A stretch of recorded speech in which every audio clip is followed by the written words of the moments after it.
Hi everybody, welcome back to my channel. This is Kim. Hope everybody's having a great day today. Coming on here today to share another weaving.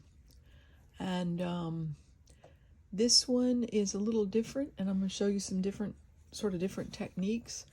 This one, I got this also from Lost Pond Looms.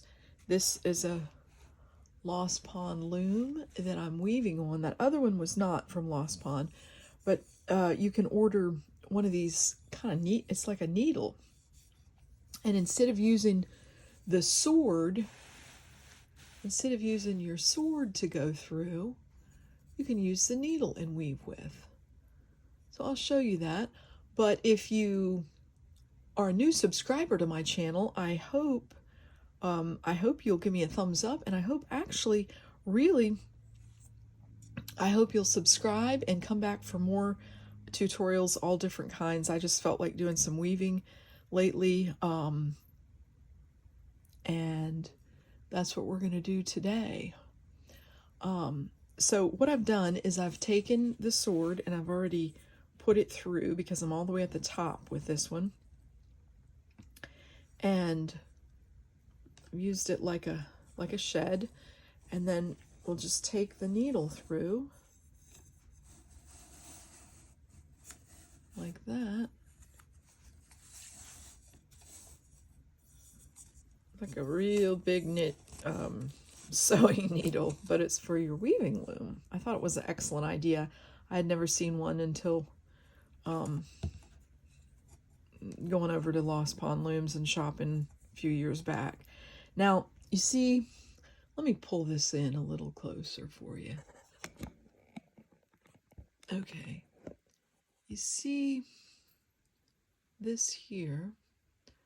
I like it. I don't like it to be straight like that because what I've done on here is I've put a couple of different strands to give it a variegated look. I have two different strands of yarn on this large weaving needle. And so what I like to do is twist it. And it was kind of short before putting it in there. Remember, we don't want this to pull. Otherwise, see what this is doing right here?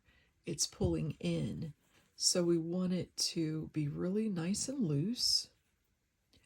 And if I pull back out, or in, if I pull back out, you can see that it's basically lining up with the weaving loom. And that's what we want it to do. We really don't, if it pulls in, it's going to be really hard to hang.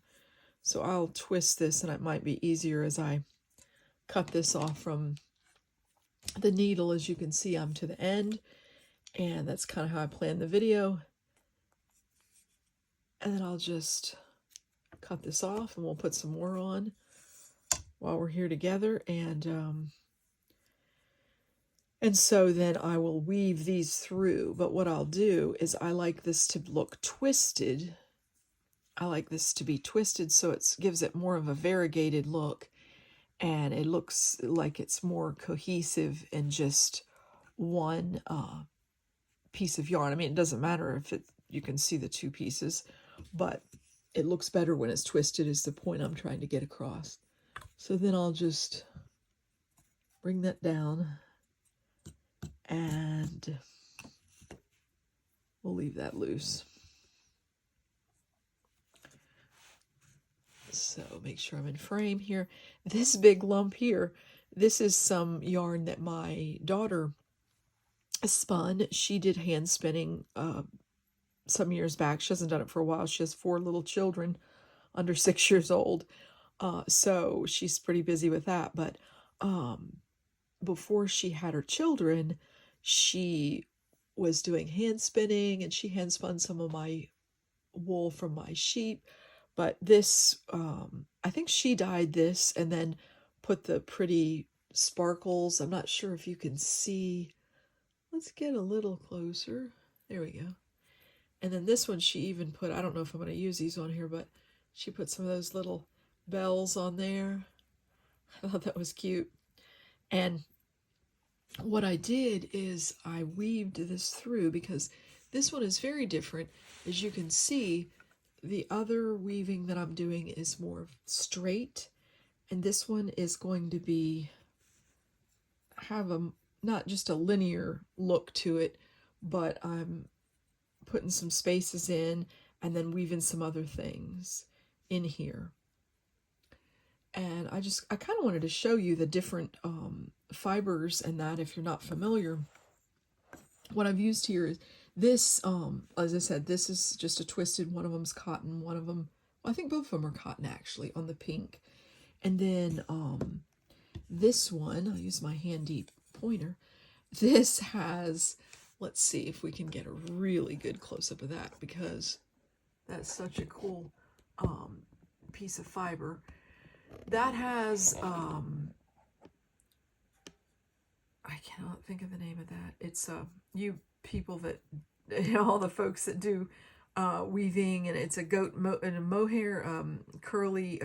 It might be Cotswold. It could be a lock from a Cotswold. I had a Cotswold sheep. She had beautiful locks. I'll show you her picture sometime. Her name was Shira, and she's on my Instagram. But this is this is what the girl, this is like art yarn, and she spun all this into the roving, and then carded, probably with a drum carder. It's a thing that puts the two, that puts the roving together in the different colors, the light blue and the dark blue. And so, but I wanted to show you that because it's real crinkled and it makes for really cool texture. I got this in a trade. There was a fiber, I'm not coming up with the name of that, but it was a fiber trade, and it was a wonderful piece that a kind soul sent me with the bundle that we traded. And you can look those up online. I'm not sure. I haven't seen a lot of trades. I used to do a lot of swaps, but I haven't gotten into that in the past 3 or 4 years. Anyways, this is a piece, and so this is a an art yarn. Then this is a piece of this is wool, and it's not dyed by me or my daughter. It's just a piece that we got at a festival.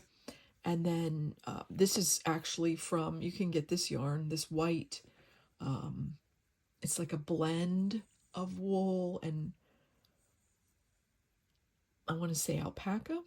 I don't want to tell you the wrong thing, but you can get this at Michael's or Hobby Lobby. And then this is some silk that I'm tying on, and I've cut some strips, and we're gonna actually tie these pieces on. And I'm not conventional in any way. I just kind of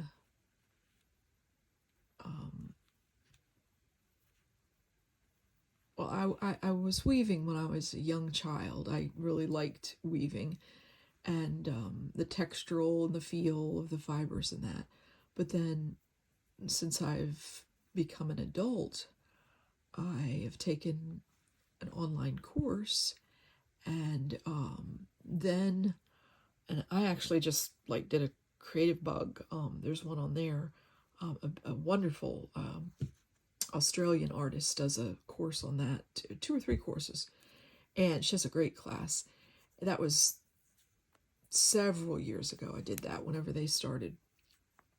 And so what I'm doing is I'm just taking the warp that's here, that's showing, I'm picking it up, putting this folded over here, and then just pulling it through.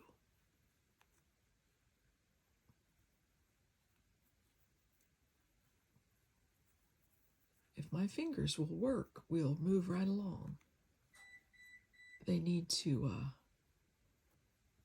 work with me. Sometimes they don't.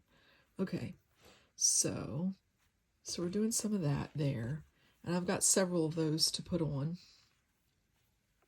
And then this one, this yarn is an art yarn, or it is an art yarn, but it's one that I dyed many years ago, 10 years ago probably. and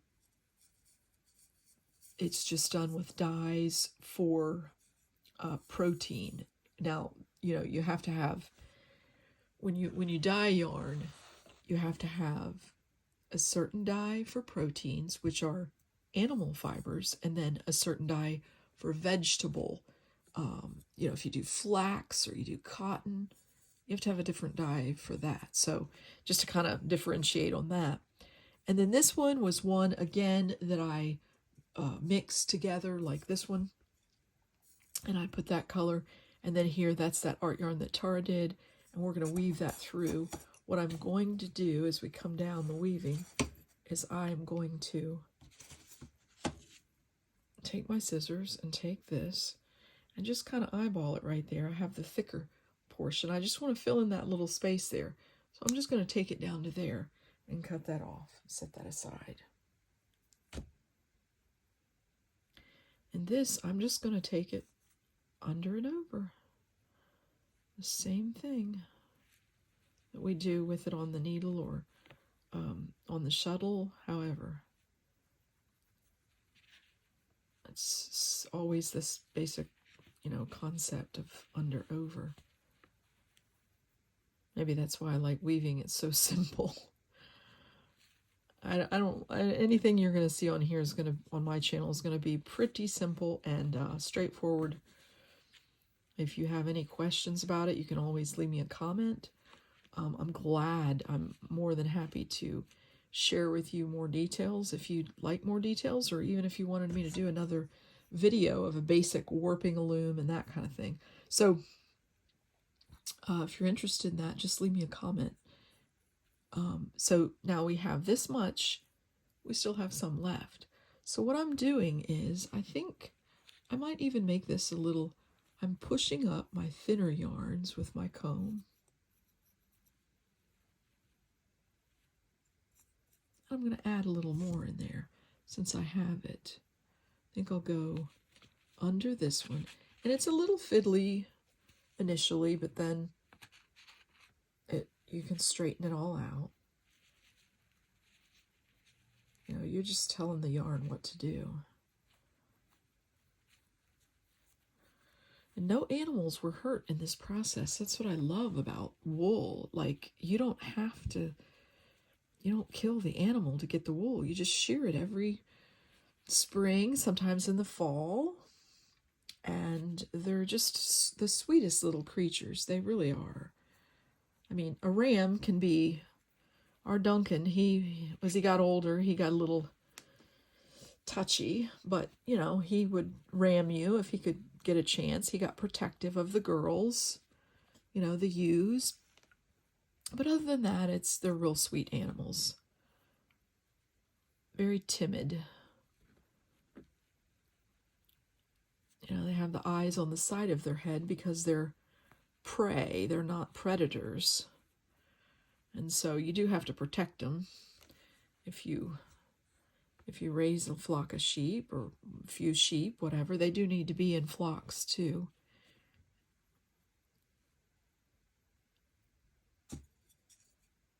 Okay, so I'm going to go ahead and weave this down here, and then I'll weave that on the underside. One of the reasons why weaving is interesting to me is that as you're weaving this, you see the top side. We're trying to make it pretty. We're trying to make it, we can see everything going on over on this side. But, there's a lot of things underneath this loom that you can't see. And that's very much, I've heard a saying, like, we can't see some of the things that are going on or why things happen in our lives.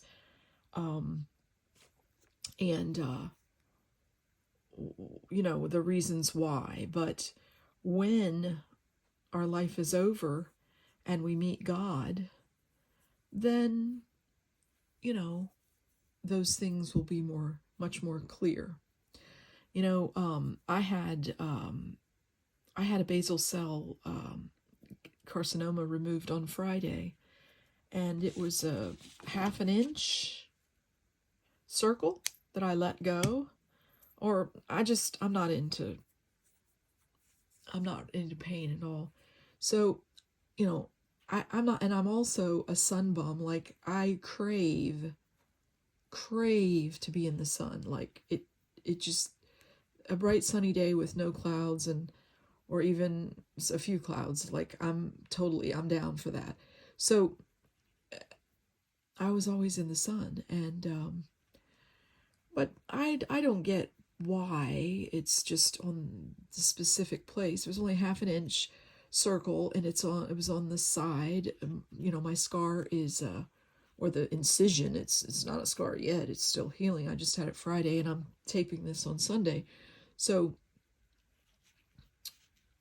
it's 3 inches long, and I just want to encourage you that, if you're the sun bum like me, I get it. I totally get it. But man, I guess I'm going to put a hat on.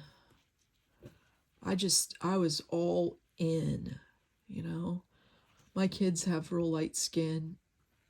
Well, two of them have real light skin, and two of them have darker skin. And so the two light skinned blonde headed ones, I always put, like, slathered them up. And the other two, when they were young, I put sunscreen on them.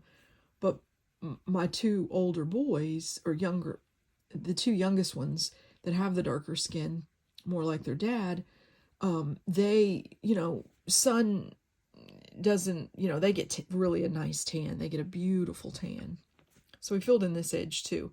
But I wish I would have seen, I got into my story, and I didn't see, this is a little darker.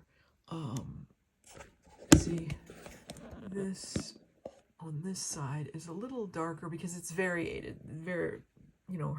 Her dye is really nice. It's all different shades of the blue, which makes it super nice what she dyed. So that's okay, because this has the lights. I guess that'll be fine. But anyways, the boys get really tan, but I still tell them, put sunscreen on. My daughter, she's, has the 4 children and that, as I said, and we super put sunscreen on her kids, but I just didn't put it on. So I mean, if I got it for that, okay, so I got it for that. But just, if you like the sun like I do, I would just encourage you, if you see anything on you, just really watch it. I had this Mohs surgery, is what they call it. It keeps you from getting a bad scar. And I don't usually tell real personal things, but this is something that might help you, or might save you or your family from getting skin cancer, because it's real. I mean, I was one of those people that just said, no, man, that can't happen to me. It's not, but here I am. So, this I'm going to tie off in the back, and now I'm going to show you, I'm going to move this up a bit. We've filled in here, okay, and I pushed this around and filled in here. This gets a little more cohesive, and I do wish that with my sort of my composition, I would have liked to have had this more towards the bottom, because it's sort of the focus in a sense, but I have these two, and I would have liked it more in a thirds, but hey, you live and learn. And I had cut these because, if you think about composition and you do the rule of thirds, this is thirds here, and then, the thirds are here. It would have been nice if this would have been down here.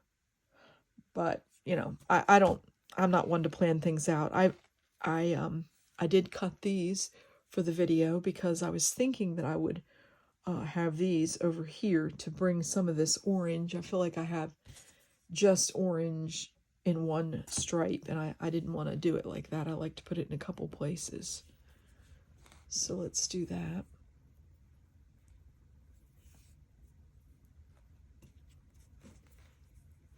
So I'm going to take 2 of these, and this is some yarn that I just spread out in like a 13 by 9, and then, I mean, it was just pure white, all 100% wool.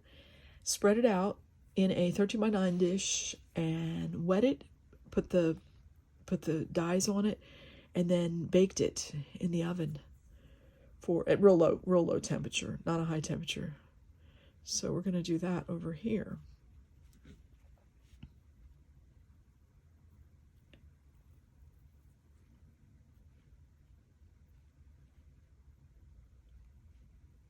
I hope everybody is doing well and having a great weekend. I did some eco dyeing earlier today, and I'm going to have that video coming up. So I had my daughter gives me a bouquet like every 2 to 3 days, and so I hate to let the flowers just die. They're so pretty. So I love to eco dye. So I did a different technique. I steamed them, and I'm going to show you what I did, but I did not have a separate steamer. So I used this really cool idea I'm going to show you in the video. It's just so cool. It was kind of like, you know, necessity is the mother of okay, can I talk? Necessity is the mother of invention? Is that what yeah, that's what I'm trying to say. And so, anyways, like, I was just thinking, how can I do this? How can I do this? And I came up with this idea, and I thought it was pretty cool. I have not seen it on any videos on anybody else, you know, dyeing. And Francesca Nunez is the one that I saw do the steam method, and she uses, you know, a metal pot. So I will be really happy to show you my technique that I used for eco dyeing, and I'm going to show you what I used. And I bet a lot of you, if you do any junk journals at all, now see, I left these long because what I can do is I can trim these off. I can totally trim these off. Now we're getting in past the 20-minute mark, and I don't like to make my videos go that long. People have things to do, so I've showed you a couple of techniques, and I hope you'll give me a thumbs up if you got something out of this video. You know, I can trim this in a V, I can trim it like that. You can give me a thumbs up, and if you haven't subscribed, go ahead, hit that subscribe button, and we'll be doing a lot of arts and crafts. I'm going to put another layer of these tassels on here so that when it hangs, not all this white is here, and kind of make them different shapes. And yeah, so there you have it. That's my Sunday weaving. Have an awesome day.